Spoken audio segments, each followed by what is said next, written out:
नमस्कार, माझ्या व्हिडिओमध्ये तुमच्या सगळ्यांचं खूप खूप स्वागत। श्री स्वामी समर्थ, जय स्वामी समर्थ या गुड शब्दांनी आपण आपल्या व्हिडिओची सुरुवात करत आहोत।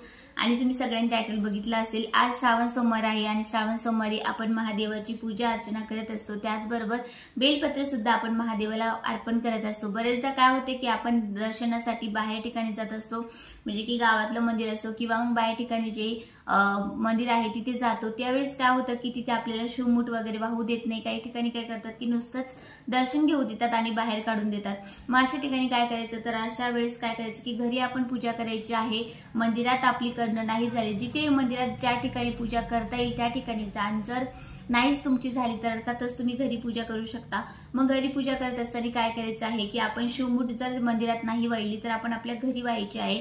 शिवमूठ वाहत असताना 3 वेळेस ती वाहावं लागते आणि अशी मूठ धरून आपल्याला ती वाहावं लागत असते। 3दाही व्हायची आहे।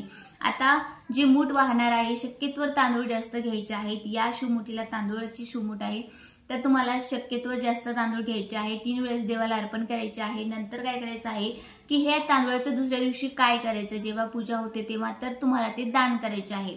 दान कसे करायचे आहे की थोडेसे तांदूळ तुमच्या धान्यामध्ये तुम्हाला काढून घ्यायचे आहे आणि नंतर जे आहेत ना ते तुम्हाला ते दान करायचे आहेत। दान कोणाला करायचे आहे की गरजू जे व्यक्ती आहेत ना त्यांना तुम्हाला दान करायचे आहेत।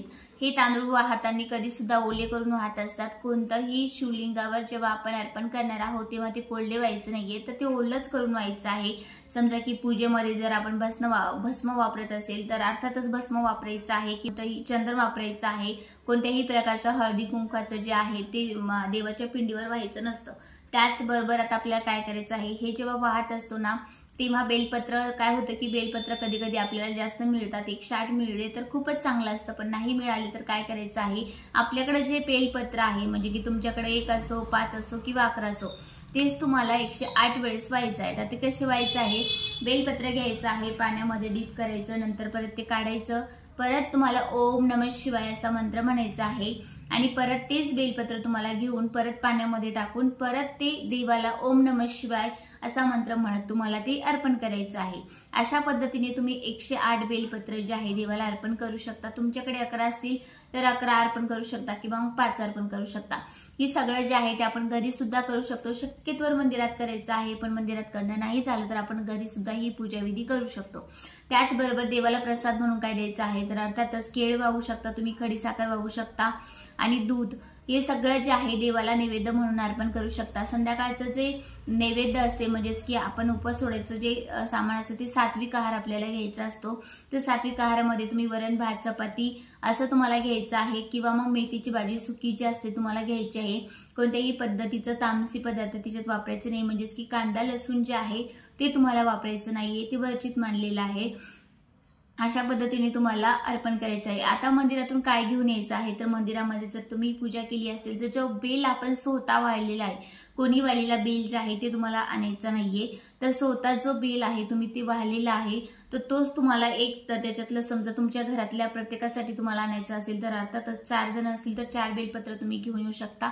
तुम्हाला वाहत असताना तुम्ही जेव्हा वाहिला आहे तेव्हा देवाला प्रार्थना करायचं आहे की मी यामधला एक जे आहे तो घेत आहे आणि नंतरच तुम्हाला तो बेलपत्र घ्यायचा आहे। बेलपत्र घेत असताना घरी आणायचं आहे। घरी आणल्यानंतर तुम्हाला तुमच्या तिजोरीमध्ये तो ठेवायचा आहे।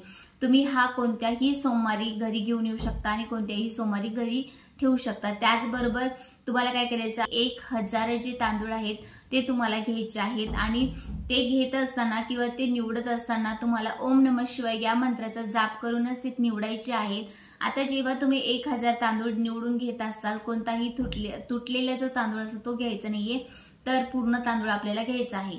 आता हा घेतल्यानंतर तुम्हाला काय करायचं आहे, हा ओला करायचा आहे आणि आपल्याला जे महादेवाची पिंड आहे त्याच्यावर तो व्हायचा आहे। तर अशा पद्धतीने तुम्ही हा सुद्धा उपाय करू शकता। आणि जेव्हा तुम्ही दुसऱ्या दिवशी हे तांदूळ दान करणार आहात त्या दिवशी तुम्हाला काय करायचं, यावरून तांदूळ ज्या लोकांना तुम्ही दान म्हणजेच की गरजू व्यक्तींना तुम्ही दान करणार आहात तर त्यावेळेस तुम्हाला जास्त तांदूळ घालायचे आहेत, म्हणजे की त्या लोकांना पुरेल एवढा भात होईल असे एवढे तांदूळ तुम्हाला त्या लोकांना द्यायचे आहेत। त्यामुळे जेव्हा तुम्ही मोठीसाठी घेणार आहात तेव्हा शुल्लक घ्या, जेणेकरून त्यांना ते पुरतील। अशा पद्धतीने आपल्याला ही संपूर्ण पूजा विधी करायची। पुस्तक वाचू शकता किंवा मग 11वा अध्याय सुद्धा तुम्ही त्याच्यातला घेऊ शकता। त्याचबरोबर तुम्ही अनेक मंत्र जे आहे तिथे तुम्ही घेऊ शकता आणि महादेवाला प्रसन्न करू शकता। अशा पद्धतीने आपल्याला संपूर्ण पूजा अर्चना करून घ्यायची आहे। तुम्हाला हा व्हिडिओ कसा वाटला कमेंटमध्ये मला नक्की सांगा। परत भेटूया अशा छोट्याशा व्हिडिओनी। धन्यवाद।